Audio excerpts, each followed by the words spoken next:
Buenas tardes, yo soy Carlos Zambrano y este programa en donde hablamos de novelas, cuentos, por ahí también hablamos de algunos ensayos y en general temas de literatura se llama El Mal Lector.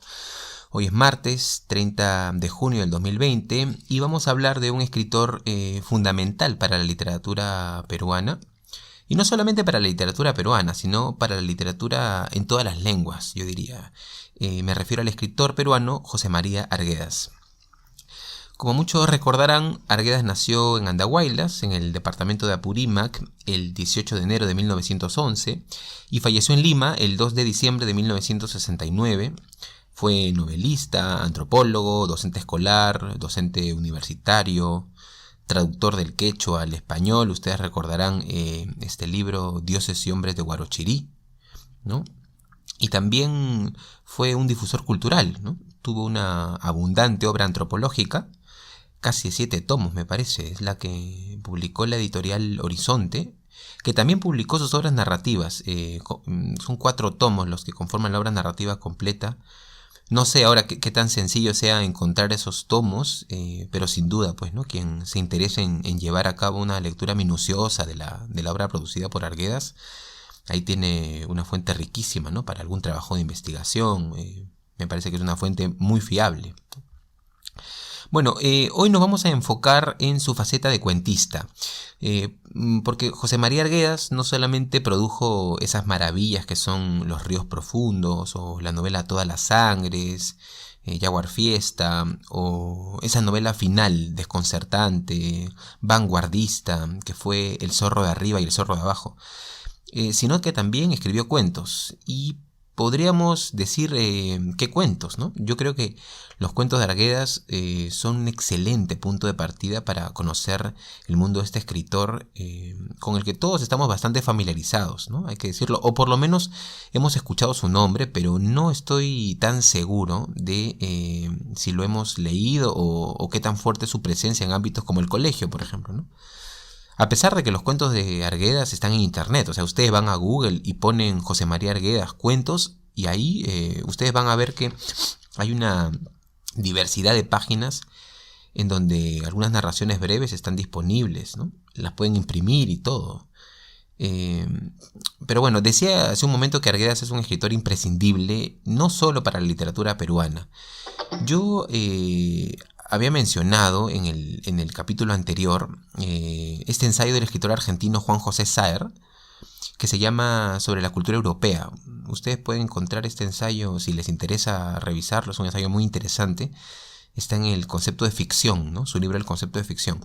Pero bueno, ahí Saer dice algo que me parece importante, ¿no? Él sostiene que las grandes cuestiones en los libros trascienden fronteras. Es verdad que uno es parte de una cultura, y en ese sentido, por ejemplo, Dostoyevsky es parte de la Rusia de fines del siglo XIX, ¿no? Y Kafka es parte de la Alemania del primer cuarto del siglo XX. Pero aún así, los temas que abordan y el modo, sobre todo, como emplean las palabras para expresarse, terminan trascendiendo las fronteras, ¿no? Esas fronteras. Entonces, un lector peruano, francés o chino puede acceder a determinados pensamientos, a determinadas conductas. Por ejemplo, lo más importante en Balzac, ¿no? Lo que nos habla Balzac en sus novelas, en su comedia humana, ¿no? ¿Es que nos habla de Francia o que nos habla de algo que trasciende lo puramente francés, ¿no? Cuando ustedes leen, por ejemplo, La Metamorfosis, ¿no? Leen que Gregorio Samsa se encontró una mañana convertido en un monstruoso insecto.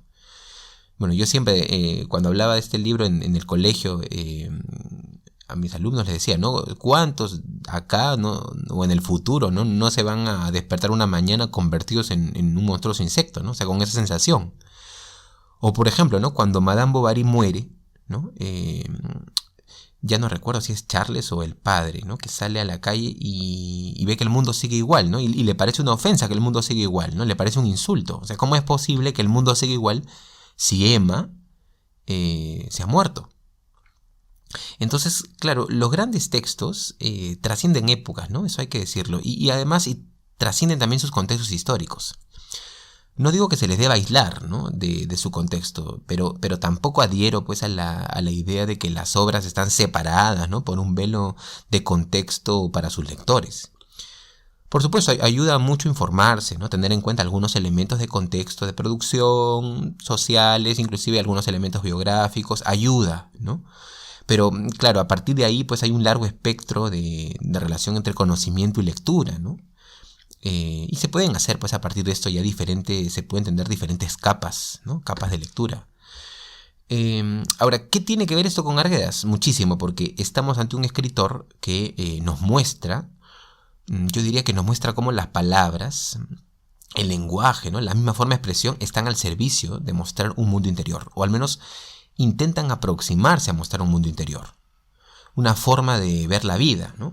Ustedes tomen las páginas de Arguedas, por ejemplo, ¿no? Y van a encontrar que allí no hay un espacio que nos resulte del todo familiar, o sea, hay una lengua intervenida. Y no solo a nivel de lengua, ¿no? Sino también a nivel de gramática. Ustedes van a encontrar, por ejemplo, palabras en quechua, van a encontrar cierta ruptura del orden lógico de las oraciones respecto de otros escritores, ¿no?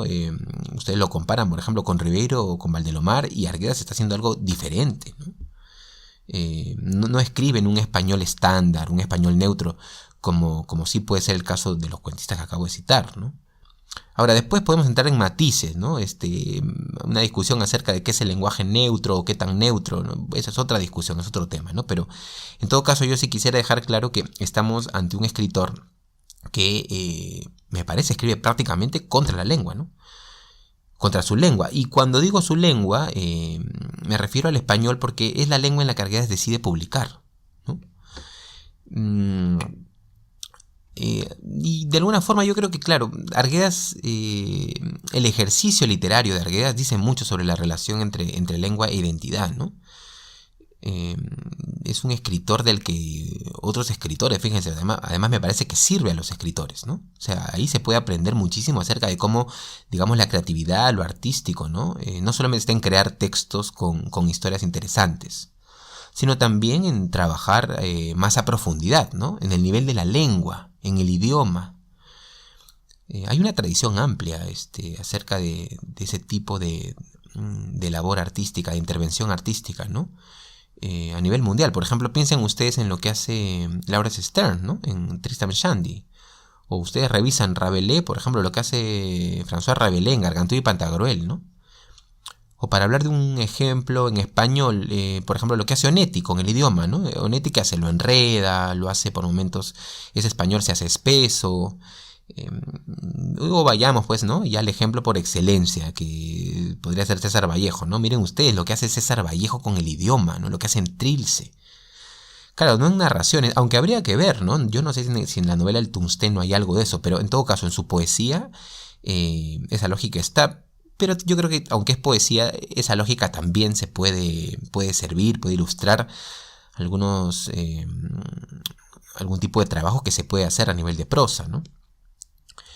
Entonces, bueno, en esa corriente está Arguedas, ¿no? Y ese quebrar de la lengua está presente en buena parte de su obra literaria, ¿no? Y también, por supuesto, en sus cuentos. No se le entendió a Arguedas, esto hay que decirlo, ¿no? No se le entendió en su momento, o al menos no tuvo la recepción que merecía, ¿no? Una obra como la suya. Ustedes revisan la obra de Arguedas, ¿no? Y bueno, se preguntan, ¿no? ¿Cómo es posible que un autor como este no sea ubicado, digamos, a nivel mundial, ¿no? Bueno, sobre esto hay libros, ¿no? Se ha escrito sobre esta idea de la publicación de Arguedas en territorio hostil, ¿no? José Alberto Portugal tiene un texto interesante, ¿no? Que es un libro que es Las novelas de José María Arguedas, una incursión en lo inarticulado, ¿no? Y ahí, en ese libro, él dedica 50 páginas a explicar cómo Arguedas publicó en un contexto hostil. Ahora, yo también diría que hasta el día de hoy no tiene la resonancia que merece una obra como la suya, ¿no? Salvo en determinados circuitos. Fíjense ustedes, por ejemplo, ¿no? ¿Cuántas novelas de Arguedas se pueden encontrar con facilidad en una librería de Lima? ¿Cuántas? Una, dos, seguramente, ¿no? Y también pregúntese en qué ediciones, ¿no? Por supuesto se ha publicado, ¿no? Y por ahí se encuentra, pero por ejemplo, los cuentos completos de Arguedas, los relatos completos. Si ustedes quieren comprar los cuentos completos de Arguedas, bueno, ahí les espera una larga búsqueda. Ahora, volviendo al momento en el que se publicó, lo que decía hace un rato, tal vez pues cierto rechazo, cierta hostilidad sea parte, ¿no?, de anticiparse al tiempo actual, ¿no?, a ser contemporáneo, ¿no? Hay un ensayo que reflexiona mucho sobre esta idea de ser contemporáneo, un ensayo de Giorgio Agamben, ¿no? Tiene un ensayo titulado ¿Qué es ser contemporáneo?, ¿no? Y bueno, en ese ensayo él dice que el contemporáneo es aquel que puede ver su propio tiempo, ¿no? Pero claro, para ver tu propio tiempo tienes que salir de él, ¿no? Mirarlo. No se puede mirar aquello de lo que no se puede mirar de frente a aquello de lo que no se sale, ¿no? Claro, eso lleva a que uno de alguna forma sea un anacrónico, ¿no? Entonces, claro, ¿cuál es la consecuencia? Que no se te comprende en ese momento, ¿no? ¿Cómo terminó, por ejemplo, sus días Vallejo, ¿no? Hoy, pues Vallejo es un indiscutible, ¿no? Pero en ese momento, ¿cómo fue la situación?, ¿no? Me ponía a pensar en otro caso, ¿no? Por ejemplo, Juan José Saer, ¿no? Que ahora sí cada vez encuentra más lectores, ¿no? Juan José Saer es un imprescindible de los escritores argentinos, ¿no?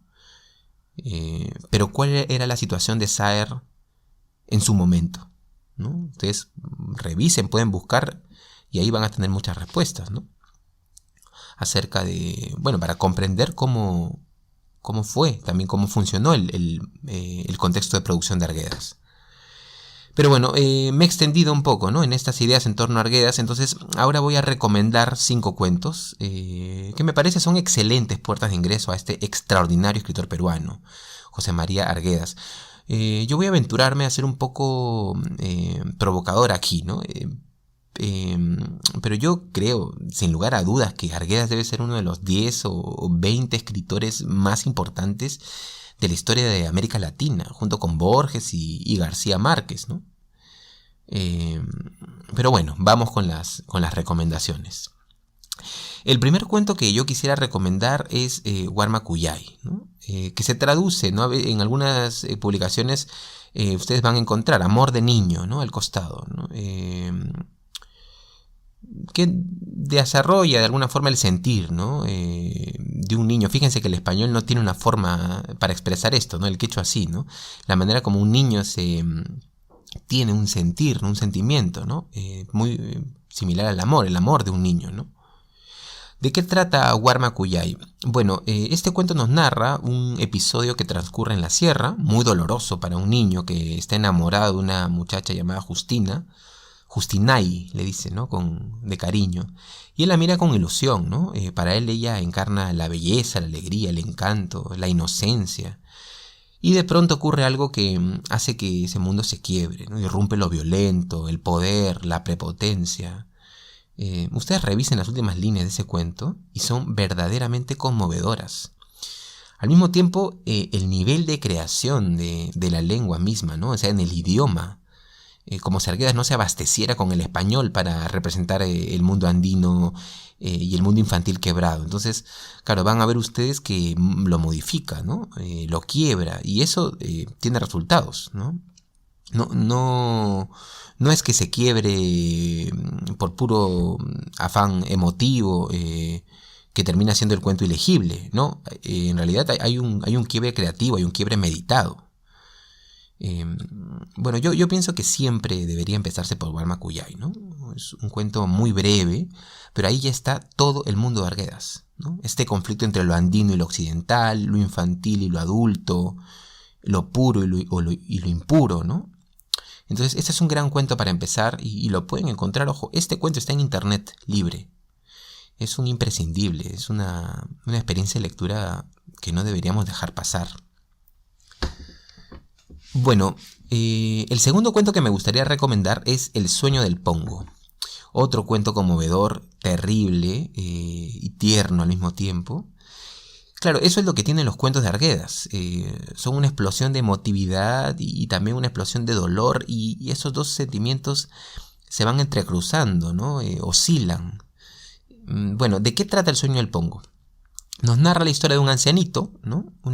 Esa historia también transcurre en la sierra, Entonces decía, un ancianito va a servir a su patrón, ¿no? El patrón siempre abusa de él, lo maltrata, lo insulta, le pega, le dice, por ejemplo, hay una parte en el cuento, ¿no?, donde le dice, eres un perro, ladra, ¿no? Y bueno, esta situación humillante es la que desarrolla un poco el cuento, ¿no? Ahora es interesante porque hay momentos en este cuento en donde el narrador al hombre le llama hombrecito, ¿no? O sea, el narrador mismo del cuento le tiene cariño, entonces le pone o pena a su personaje, ¿no? Bueno, y en esos abusos está este hombre, el hombrecito, ¿no?, por su patrón, hasta que un día el hombrecito le cuenta al patrón que ha tenido un sueño. Y el patrón le pregunta qué ha soñado. Y claro, el patrón no se imagina lo que el pongo le va a decir, ¿no? Entonces, yo los invito también a revisar este cuento, ¿no? Es un cuento muy recomendable, en la misma línea de Warma Cuyay, ¿no? Conmovedor. Bueno, tercer cuento de Arguedas, En el barranco, ¿no?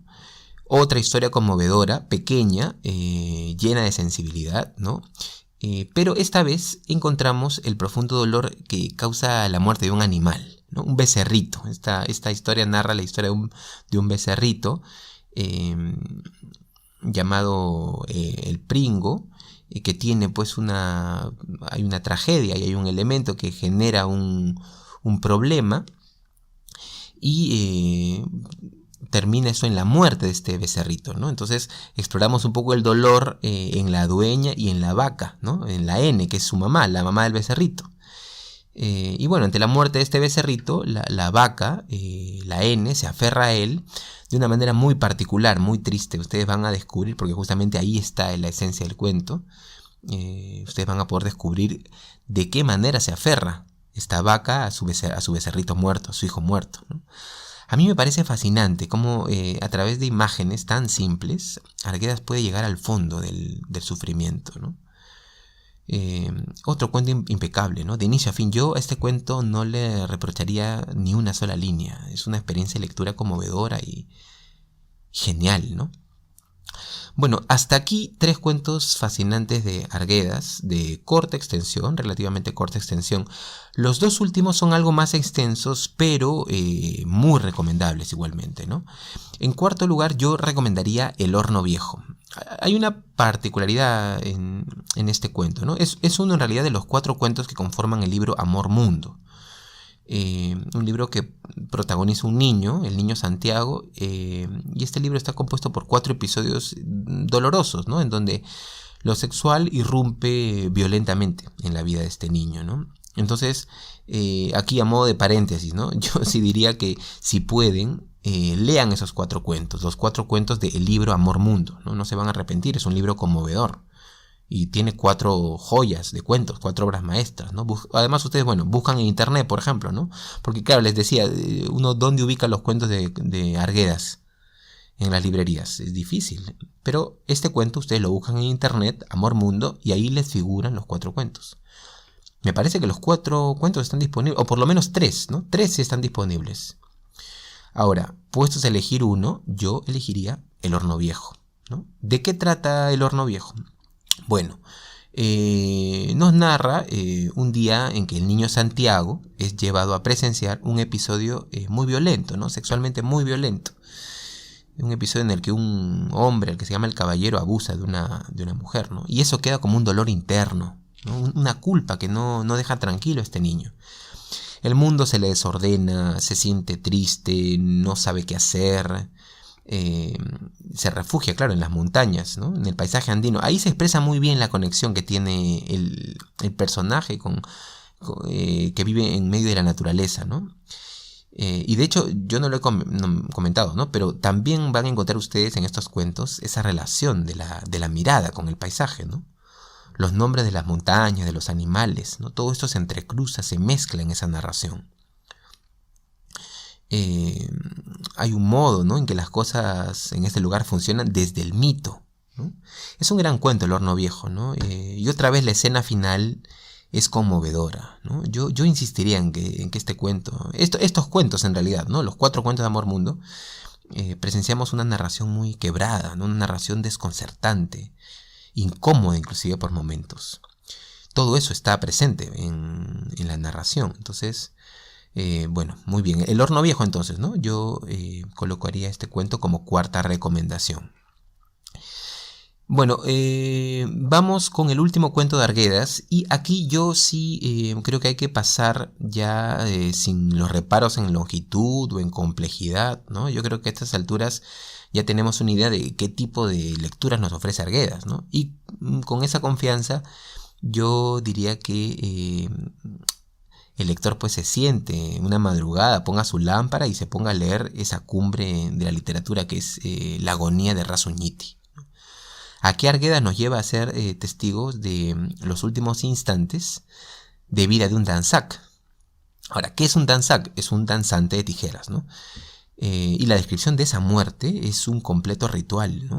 Una narración en la que conviven diferentes espacios, diferentes tiempos, lo andino y lo occidental. Está presente en una mezcla que aterriza en cada palabra, en las descripciones del narrador.